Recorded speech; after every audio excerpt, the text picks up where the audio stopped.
Hey, you guys, this is Tamiya Robles. I'm your credit repair expert. I am the owner of FixMyCreditNow50.com. I am the host of my podcast, Coast to Coast Credit. Welcome, welcome, welcome, welcome, welcome. So, today I am going to explain to you guys how you can actually go from a crazy low credit score to all the way up to an 850. It is possible. It's not impossible. Even in 2024, you can make it happen. And I'm actually going to walk you through how you can do that. And we're going to get into it right now. So let's just go over some of the topics. So the first things first is you got to have a factual disputer mentality. So I'm going to go into that. We're going to talk about getting a soft pull on your credit report, how to remove personal information, why that's important, how to check for negative on your credit report, dispute inaccuracies and violations, how to write to the credit bureaus and then be patient and wait and pay down your credit cards and get a trade line. These are the topics that we're going to get into. So, when I'm saying have a factual disputer mentality, this is what I mean. So, earlier on, years ago, people would write what's called a 609 letter, 611 letter. There's nothing wrong with that. I'm not going to go into huge detail about what the differences are because I want you guys to be a factual disputer. If you're trying to get good results, especially in this day and age, you want to be a factual disputer. But before, people would write these, I like to call them generic letters. And it's basically bringing to light to the credit bureaus the negative items on your credit report. And you're going under, you're using the 609 section of the FCRA, which is the Fair Credit Reporting Act, when you're writing the letters. To me, it's not as effective. I don't knock anybody that does it. You guys know how I feel. There's no judgment. This is a judgment-free zone. And if it works for you, if it ain't broke, don't fix it. Right. But I've been a factual disputer since I started doing credit repair. In the beginning, I did try to use 609 letters, 611 letters, and the generic pre-typed templates that you can get for free off of Google. That wasn't getting me the results that I get as of today. So you want to have, going into this, I'm going to be a factual disputer. What I'm going to do is I'm going to look at my credit report. I'm going to analyze my credit report. I'm going to see what the negative items are that need to be removed. And I'm going to see if they are violating my rights under the FCRA. And I'm going to dispute in that form of fashion. Okay. So that's what I mean when I say to you, have a factual disputer mentality. What you want to do after you've realized that that's the type of disputer you're going to be, you want to do what's called a soft pull on your credit report. If you don't know what a soft pull is, it's the opposite of a hard pull. So a hard pull is when you go to apply for credit and let's say you're trying to get a mortgage, you're trying to get a car, credit cards, they need to pull your credit report and they do what's called a hard pull, where they pull your credit and it generates an inquiry, a credit inquiry on your credit report. So when you get an inquiry, it can drop your score maybe 2 to 3 points on average. But a soft pull is when it doesn't negatively impact your credit score. Nothing happens. So you can still check your credit and it's deemed a soft pull and you're able to read your actual credit report. You want to do that with all three credit bureaus. Now, the company I use is Smart Credit. A lot of you guys may have heard of Identity IQ. I'm partnered with Smart Credit. I've been with them since the very beginning. And I just aesthetically, I like how their reports are written. It's very easy to read and comprehend. If you want to look at your own credit, definitely look in my description. Um, I have a link that you can use where you just pay $1.99 and for 7 days you can pull your credit report. Okay, so definitely check it out. But you have to first and first mostly pull your credit report. Now, when you look at your credit report, you're going to notice that you have the section that has your personal information, or you might hear me say PI. Your personal information should only have one bit of information at a time. So, for example, you're going to see your name. There should only be one name reporting on your credit report. It shouldn't be multiple names, your name spelled forward and backwards, with an initial, without an, none of that. If your name is John Doe and that's the name you go by, then there should only be John Doe written one time with all three credit bureaus. There should only be one address, and it more than likely it will be your most current address. There does not need to be previous addresses. That's not necessary. Get them removed. Get them removed. It's really critical, because the old addresses, or any address for that matter, that is reporting on your credit report, is coming from the data furnishers. And so if you were at 123 Main Street 5 years ago and you apply for a credit, or you have a bill, or something's in collections, when they go to report to the credit bureau, they're using 123 Main Street. But now, 5 years later, you're at 321 Main Street. Your credit report is showing 123 Main Street and 321 Main Street. So you want to get rid of 123 Main Street, disassociate yourself with that creditor who is reporting that 123 Main Street on your credit report. So when it comes time for you to dispute the negative items on your credit report, or dispute certain accounts to get them removed, they can't verify 123 Main Street anymore because you removed it. Okay, so that's what you want to do. Same thing with your name. So it should only be one name, one address, and your current address. The previous addresses, get rid of them. There should be only one date of birth, right? And it should be the correct date of birth with all three credit bureaus. So if you were born January 1st, 1979, you should see that across the board. Some credit reports only show the year. With Smart Credit, they only show the year. But it shouldn't be January 1st, 2nd, and 3rd amongst all three credit bureaus. Why? Because you were only born one time. So make sure your date of birth is reflecting properly. Lastly, it's the employer. The employer. Now, on my credit report, I'm going to be honest with you, I don't have any employer reporting on my credit report.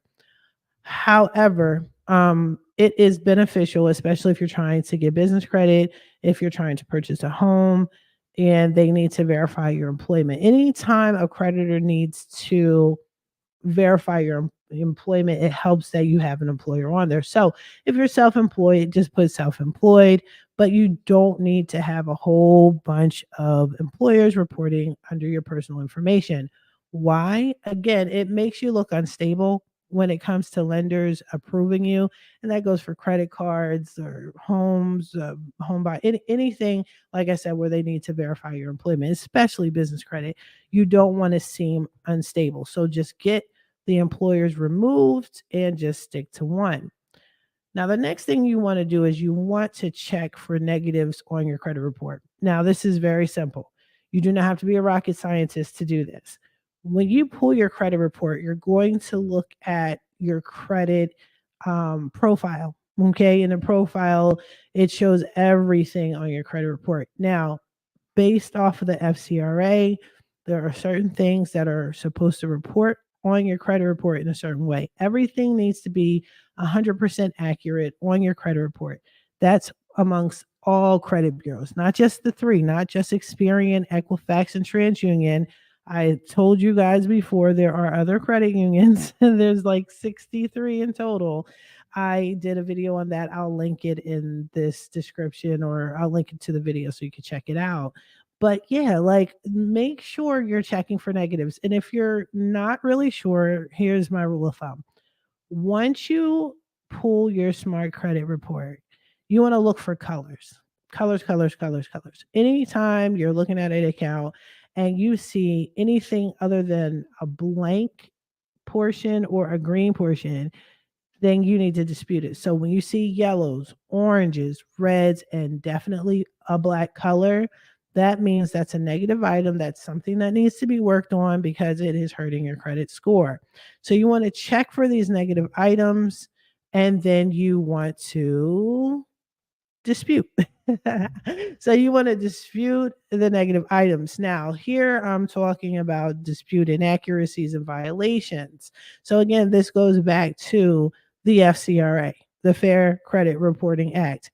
Again, I will put a link up. When I did a video, I did a previous video where I'm basically explaining what's acceptable reporting under the FCRA.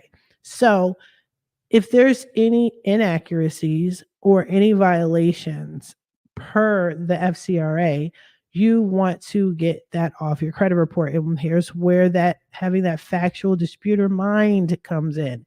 You want to make sure that you're looking at all three credit bureaus, and you want to make sure that all the items that they're reporting are the same across the board. You want to make sure that if your account is closed or charged off or in collections, you have a close date, because if not, that's a violation against your rights under the FCRA.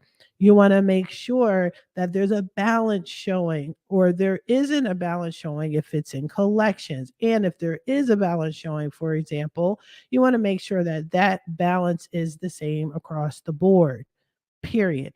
Period, point blank. And you don't have to be a rocket science, but let me tell you, 9 times out of 10, the items that are reporting on your credit report are somehow, some way, either violating your rights under the FCRA or it's an inaccuracy, even on positive accounts. So you should be golden. Just look and see and say, you know what? This is violating my rights, and I am now going to dispute this. Okay. I'm going to dispute these items. Once you've done that, you need to start writing to the credit bureau. So you're going to write to the credit bureaus. I see in this video, this is more like emailing. I do not recommend you emailing these credit bureaus, right? But what you're going to do is you're going to write an actual letter. You're going to write a letter to the credit bureaus. You're going to Google that information, get the current address, make sure you're up to date, make sure you're not looking at an old address from a location that was shut down, because Jesus, you will not get a response. They're going to probably return that lender to sender, which is you. So, no, get your addresses together with all three credit bureaus if you're disputing with all three. Now, what I like to do personally is get all of the locations for every bureau. So, what I mean by that is there's actually more than one location for each credit bureau. So, for example, TransUnion has 2 locations. I think Equifax and Experian have 3 to 4 locations. And then they also have the legal offices. So, get all of those locations. And what I do, and it's extremely effective, especially if you're trying to get results as quickly as possible. I send the same dispute letters to all of those locations, because I look at it like this. If one is going to allege they didn't get it or they didn't see it or whatever, they all aren't going to do it. They're all not going to do it. So, it just increases my chances of getting these items removed quickly. And so far, it has worked for me. Now, I am going to talk about whether or not you need to send the certified mail, if you want a signature or not. I used to do that back in the day. I did. I did. Until I realized that shit is expensive. Like, it's just expensive, man. And I don't have the time or the wherewithal. My clients don't have the time for that shit. And I'm not doing it. Like, you got the mail. I know you got the mail. Cut it out. Cut it out. And that's another reason why I send the letters to the multiple locations, because I know if there's 3 locations, I know for sure at least 2 or 1 of those locations got this letter. Now, if I do know other credit repair experts are really super gun ho on sending letters out certified mail with a signature and all that. And if it ain't broke, don't fix it. If it works for you and it helps you sleep better at night doing that, go ahead and do so. It does become pricey. It does become pricey, especially if you have letters. If the mail is heavy. I remember there were times I used to do a lot of detailed message letters, and that wasn't cheap, man. That letter was not cheap. So that's just my opinion. I personally don't do it. But then after you do that, you just need to wait. You need to have patience. By law, under the FCRA, okay, but by law, the credit bureaus have 30 days to respond to you. Okay. They have to respond with something or other. Hey, we got it. Hey, fuck off. Hey, we love you. We hate something. They have to acknowledge you. They can't ignore you. And if they do ignore you, fine. When you do your other round of letters, you acknowledge the fact because you're a factual disputer. Let's not forget that. You're going to acknowledge the fact that you sent out dispute letters. Okay, you have copies of them. You can confirm that you sent this out and they did not respond at all. So that actually helps as well. But you just simply have to dispute and then wait patiently. Wait the 30 days before you send out another round of letters. A little side note, if you decide to dispute sooner than that, that can become a problem, especially if you do it too often. And what the bureaus will do is they'll basically say your letters are frivolous and kind of like block you out and kind of red flag your account. And then it gets messy. You don't want that work. So just have some sort of patience. If you don't have patience, then credit repair is not for you. Okay. So after that, you want to pay down your credit card. So you want to keep doing things while you're waiting. Okay. So it's not just, okay, boom, I did my letters, sent them off, and now I'm twiddling my thumbs. No, the work is still there. You still need to do other things. Pay down your credit card debt. Pay it down. Take this time out and pay it down. You may not be able to control your credit score. You may not be able to control what is and is not removed from your credit report. However, one thing you can control is your credit utilization. Okay. So, the rule of thumb, if you're trying to get the highest score possible as quickly as possible, is you want to pay your credit cards down to 15% of utilization or less, not 30, not 25, not 20. A lot of people keep saying 30. That's old school. Let's catch up. You're still paying interest rates if you're paying more than 15% utilization. We don't need that work. You can pay it down to 30 all you want, and you will notice that it feels like you're a hamster on a wheel when it comes to these payments and nothing is really getting done. But if life is life, and like the young kids say, and times are hard, I get it. Pay as much as you can, but whatever you do, do not miss a payment. Never miss a payment. Don't do that to yourself. But in the meantime, if you can, pay your credit cards down to 15% utilization or less. And then wait, gotta have patience, wait. Be sure that you're paying about 3 to 4 days prior to the due date because you never know what the due date will fall on. Like, for example, I told you guys my bank looks at Friday, Saturday, Sunday, and Monday as a weekend. Okay.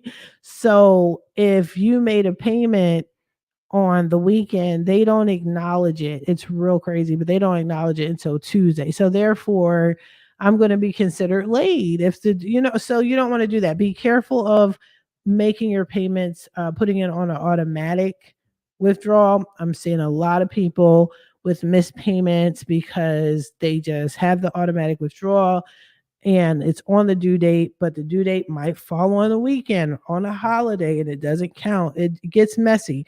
So, just a little free tip right there.